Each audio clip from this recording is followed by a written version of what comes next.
G'day everybody, my name is Lowell and welcome to the channel. So we have a reaction video. This is going to be 8 most elite special forces in the US Army. So let's jump in and let's have a look at this one. The air vibrated with the low hum of circling F-16s. In a safe house north of Bakuba, Abu Musab al-Zarqawi, the most hunted man in Iraq, sat unaware that the noose was tightening. Miles away, Delta Force operators watched the live drone feed, tracking their prey in real time. When confirmation came, a pair of 500-pound bombs obliterated the compound. But Delta wasn't done. Within minutes, operators stormed the ruins, securing Zarqawi, still clinging to life. In his final moments, he saw the masked figures of America's finest, silent, lethal, and unstoppable. The U.S. Army's elite warriors don't end with the Delta Force. Under the umbrella of the legendary U.S. Army Special Operations Command, several specialized... Wait, was that first bit a real story? Okay, how the hell did he survive 2 bombs?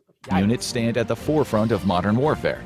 The 1st Special Forces Command, Airborne, leads unconventional warfare worldwide, while the U.S. Army Special Operations Aviation Command, Airborne, including the famed Night Stalkers, provides unparalleled air support. The 75th Ranger Regiment... I've never heard of Night Stalkers. I think the only one I've heard so far is the Ranger, I think. executes lightning-fast raids, and Delta Force? Well, Delta does what Delta does. Each of these units carries a reputation forged in blood and fire. On today's episode of the Infographic Show, we'll dive into what makes them the most revered warriors in the entire U.S. Army. U.S. Army Special Operations Command.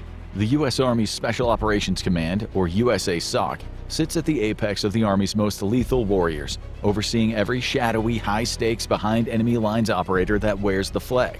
But make no mistake, not every USASOC soldier is a Green Beret, and don't let a Special Forces operator hear you call him a hat. The Green Beret is earned, not worn. Breaking into the rarefied air of Army Special Operations is a crucible of pain, exhaustion, and near impossible odds. Selection grinds candidates down with brutal ruck marches, sleep deprivation, and relentless stress tests that push the mind as much as the body. Fail to carry your weight, or worse, lose your cool under pressure, and you're gone.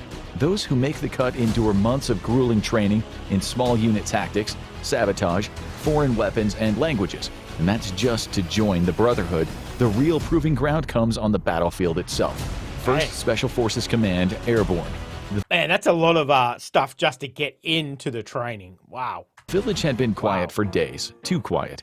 Hidden in the jungle of the southern Philippines, a team of Green Berets from the 1st Special Forces Group, Airborne, moved through the dense undergrowth. Their local counterparts in tow, intelligence suggested that a terrorist bomb maker was holed up in a compound at the village's edge, rigging IEDs for the Abu Sayyaf group, an Islamic separatist group with affiliations to ISIS. The team stacked on the door, their Filipino partner securing the flanks.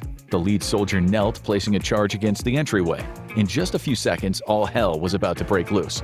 The breachers' whispered countdown was the last thing their target ever heard. In seconds, the room was secured, the bomb maker was neutralized, and another act of terror had been stopped before it could begin. This is the kind of mission the 1st Special Forces Group A, or 1st SFGA, executes with surgical precision. Operating under U.S. Indo-Pacific Command, these Green Berets specialize in unconventional warfare, counter-terrorism, and foreign internal defense across...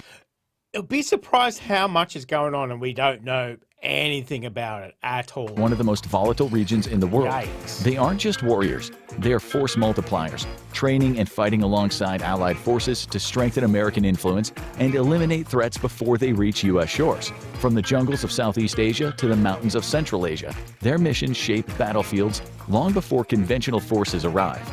Born in the Cold War's shadow, the 1st SFGA was activated in 1957, originally stationed in Okinawa to counter communist expansion in Asia. These soldiers played a crucial role in Vietnam, training indigenous Montagnard fighters and running some of the war's most dangerous covert operations. When the war ended, the unit was disbanded, only to be resurrected in 1984, as U.S. strategic focus shifted back toward the Pacific. Since then, the 1st SFGA has been a constant force, deploying to conflict zones worldwide, from Haiti to Bosnia, Afghanistan to Iraq, and everywhere in between. What sets the 1st SFGA apart isn't just their combat skill, it's their adaptability. Their mission set includes direct action raids, intelligence gathering, psychological warfare, and even counter-proliferation of weapons of mass destruction. They're linguists, teachers, diplomats, and warriors all in one. They're capable of turning a handful of local fighters into an army, or striking deep behind enemy lines to cripple an adversary. Whether neutralizing a bomb maker, advising a foreign military, or running a counterterrorism operation in hostile territory, one thing remains true. The 1st Special Forces Group doesn't just respond to threats. They erase them. 4th and 8th Psychological Operations Group, Airborne. Oh. If Army Special Operations were a high Psychological group. Okay. stakes poker game, the 4th and 8th Psychological Operations Group, or PSYOPs, would be the ones reading every player PSYOPs. I think I've heard of that. Sounds familiar. at the table, bluffing when necessary, and making sure the opposition folds before the first bet is even placed. These aren't trigger pullers storming compounds or snipers picking off high-value targets from a mile away. These are mind game specialists, the psychological ninjas of the U.S. Army. Their battlefield isn't just terrain, it's perception. Their weapons, words, images, and persuasion. The 4th Airborne and 8th Airborne are the Army's PSYOPs forces, tasked with shaping narratives, influencing enemy morale, and winning hearts and minds. Picture this: you're a demoralized enemy fighter sitting in a trench, hungry, cold, and regretting life's choices. Suddenly, a drone drops a leaflet in your lap. It shows your buddies who surrendered last week, warm, well-fed, and definitely not getting bombed into oblivion. The old propaganda unit, excellent. The message: give it up. We won't kill you. Also, we have food. That's PSYOP at work. But it's not just about dropping pamphlets and blasting surrender messages from loudspeakers. These guys specialize in full-spectrum informational warfare, radio broadcasts, social media campaigns, targeted messaging, and psychological manipulation. They exploit cultural knowledge, behavioral science, and marketing techniques to shape the battlefield before the first shot is fired.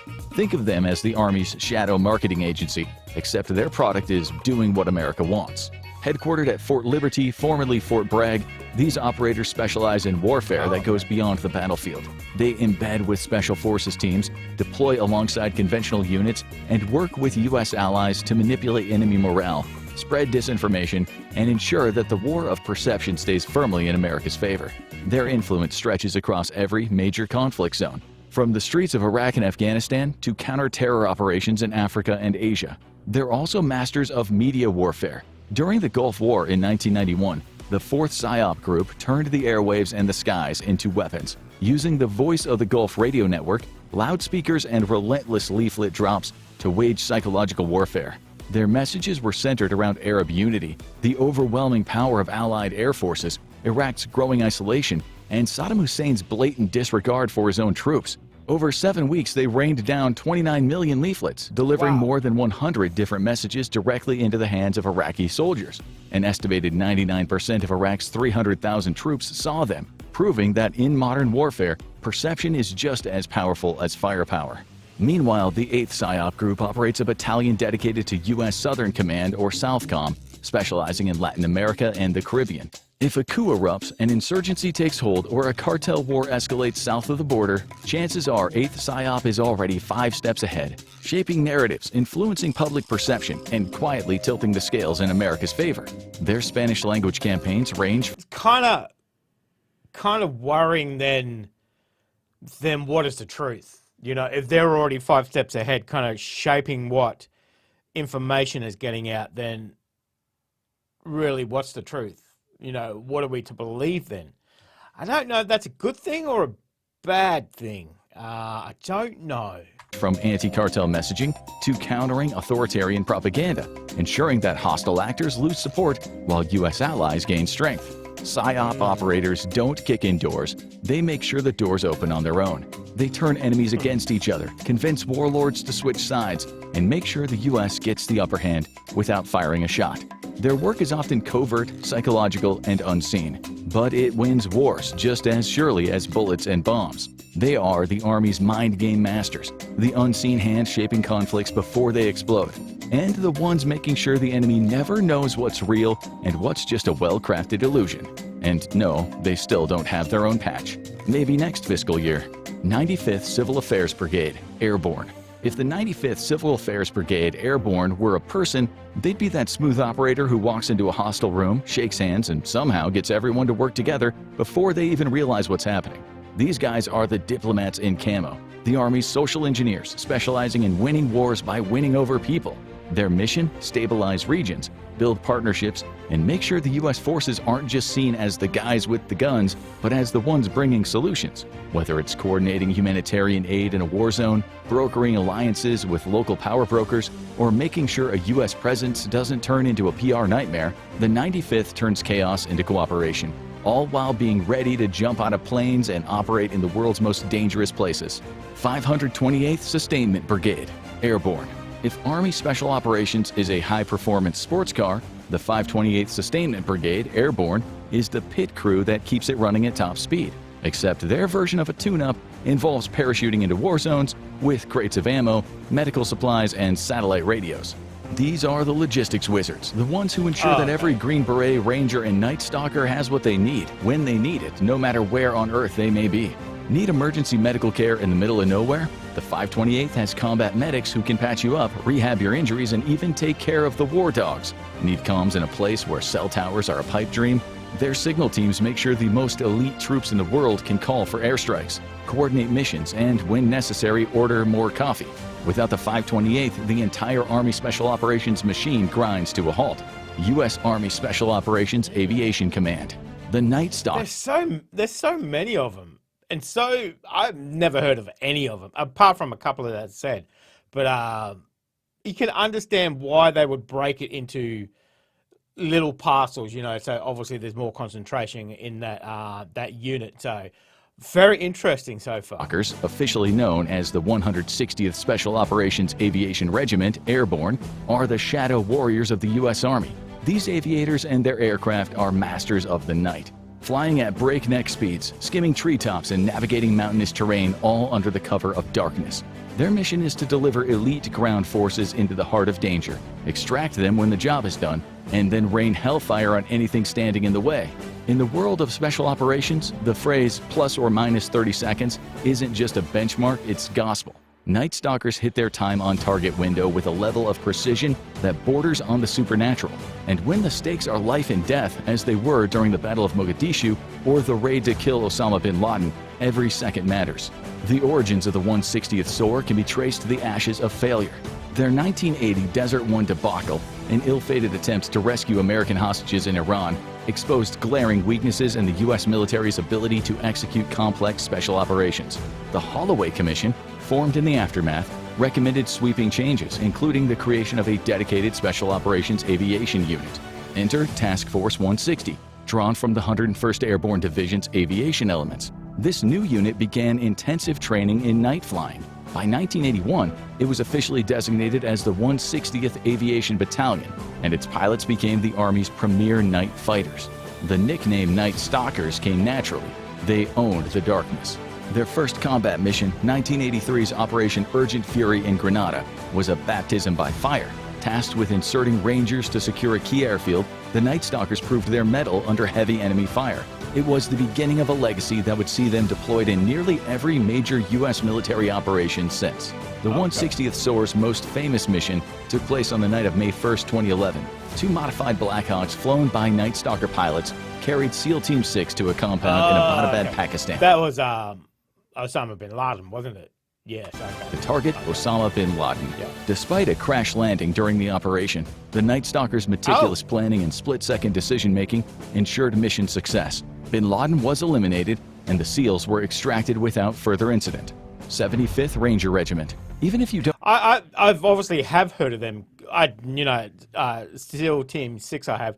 I obviously didn't know who dropped them off, but okay, that was very interesting. It's funny how many units have come out of necessity. You know, this happened, so we need to make a unit for it. So I guess that's the best way it works, isn't it? So don't know it yet? Okay. You've probably heard of the 75th Ranger Regiment. Yes. If you know anything about the Battle of Mogadishu, aka Black Hawk Down, then you know the type of... That's what that is. I've seen the movie. I didn't know that's what it was called. I couldn't tell. How long ago was the movie? I don't know. Okay, now I know exactly what you're talking about. Okay. Stuff Rangers are made of. On October 13th, 1993, Rangers of the 3rd Battalion, 75th Ranger Regiment, along with a group of Delta Force operators, were tasked with capturing two high-value targets in the heart of a lawless Somalian city. Let's just say things went sideways fast. Within hours, 2 Blackhawks were shot down, and the Rangers found themselves in a brutal, chaotic firefight surrounded by Somali militants. Outnumbered, under constant fire, and low on ammo, the Rangers held their ground until help arrived, many of them hoofing it out of the city on foot under fire, proving what it means to have grit. That's what the 75th Ranger Regiment is about: relentless toughness, surgical precision, and an unwavering will to finish the mission, no matter the cost. These Rangers don't just carry the badge, they live it. Whether it's airborne assaults, direct action raids, or capturing key targets, they get in, get it done, and get out. And they do it all with near inhuman discipline. The motto, Rangers Lead the Way, isn't just a slogan, it's a way of life. It's not all glamorous, it's often brutal. The regiment's training is no joke. It's the stuff of nightmares, very little food, no sleep, and grueling days pushing your limits physically, mentally, and emotionally. For every Ranger who finishes, another drops out. But for those who endure, it's the ultimate badge of honor, the Ranger Tab. And once they have it, they're sent into the field where every mission is high stakes. The regiment's battalions, 1st, 2nd, and 3rd, specialize in light airborne assaults, making them fast and lethal. They get into places no one else can, with expertise in small unit tactics and high-value target operations. Whether it's launching a raid at midnight or securing an objective before sunrise, Rangers operate in such a way as to leave enemies wondering how the hell they pulled it off. The 75th Ranger Regiment is often the first to go in and the last to leave. Their ability to operate seamlessly with other special operations forces, like the SEALs, Delta Force, or other Army Green Berets, makes them an essential part of the global fight against terrorism and insurgency. In short, when the 75th Ranger Regiment steps onto the battlefield, they don't just execute missions, they redefine what's possible under extreme pressure. Tough? Absolutely. But more than that, they are relentless, lethal, and always ready for the next challenge. Because when the stakes are their highest, the Rangers lead the way. Delta Force. Of all the U.S. Army Special Operations units, I didn't know Delta Force because it's a movie. I think is it Chuck Norris? I'm pretty sure it's Chuck Norris. I think that's how come I know them. I've heard of them at least. There is one that stands out. In the middle of the Battle of Mogadishu in 1993, 2 men, Master Sergeant Gary Gordon and Sergeant First Class Randy Shugart, volunteered to be dropped into the crash site to save any survivors from the downed Blackhawk crew. They fought until their last bullets, and their actions, which posthumously earned them the Medal of Honor, became the stuff of legends. Gordon and Shugart were members of Delta Force, 1st Special Forces Operational Detachment Delta, a group of elite operators so tightly woven into the fabric of special operations that their reputation often precedes them. What sets Delta Force apart from many other elite units is their highly selective recruitment process. The unit pulls candidates primarily from the Army Special Forces, the Green Berets, and the Rangers, so they're already the cream of the Yeah, so they're already kind of the elite, and then to be called into the elite. Okay, damn, that's tough to get into. crop. Occasionally, individuals from other branches, such as the Air Force Pararescue Men and Marine Raiders, make the cut. Unlike SEAL Team 6, which recruits exclusively from the Navy, Delta's selection process is open to the best soldiers across the military, making their teams a diverse collection of specialists. The selection process itself is legendary for its intensity and brutal nature. Candidates are tested for physical endurance, mental toughness, and the ability to make quick decisions under extreme pressure. West Virginia's mountains serve as the backdrop for the first phase, which spans an entire month. The first week consists of grueling physical challenges followed by a stress phase, where candidates march 12 to 18 miles a day alone, using nothing but a map and a compass. The third week brings the infamous 40-mile ruck march, which tests both their physical strength and determination.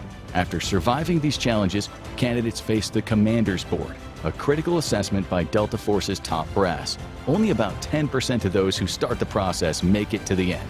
But selection is just the beginning. That's a pretty high dropout rate. Damn, that's high. Once the candidates are admitted to Delta Force, they undergo a 6-month training program known as the Operator Training Course, or OTC, where they are schooled in everything from advanced marksmanship and CQB to demolitions and halo parachuting. One of the key features of Delta training is its emphasis on adaptability and improvisation, the ability to think on your feet in rapidly changing situations, an attribute that has allowed them to execute highly complex missions with surgical precision. While much of Delta Force's work remains classified, their operations are legendary. From an attempted rescue mission in Iran to the 2006 killing of Abu Musab al-Zarqawi, a high-profile terrorist leader in Iraq, Delta has made its mark on history. One of their most famous missions was the capture or kill raid on Abu Bakr al-Baghdadi in Syria in 2019. Delta operators infiltrated a heavily fortified compound and engaged in fierce close-quarters combat. The mission's success sent shockwaves through ISIS and confirmed Delta's status as a premier counterterrorism force.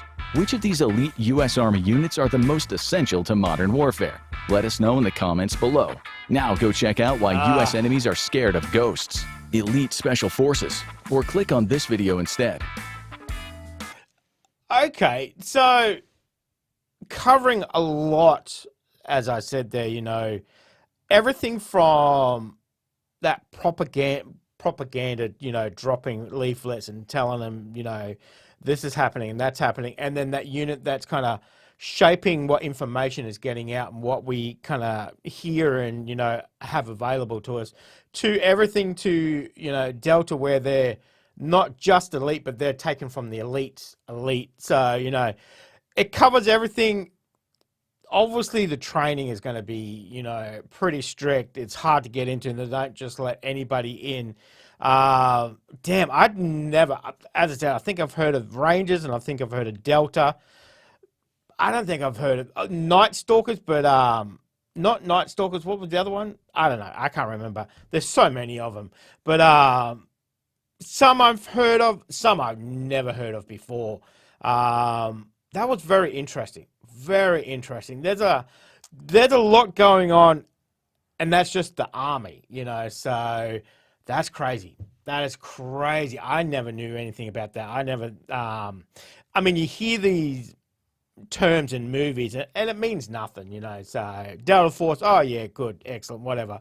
But when you hear about it, and you know, they try to explain it, and it's like, okay, that kind of means a little something, you know. Yeah, that was very interesting. Very interesting video. The U.S. military, all the different arms, very complicated, very involved. Obviously, they have to be with what they're undertaking as well too. So, damn, that was very interesting.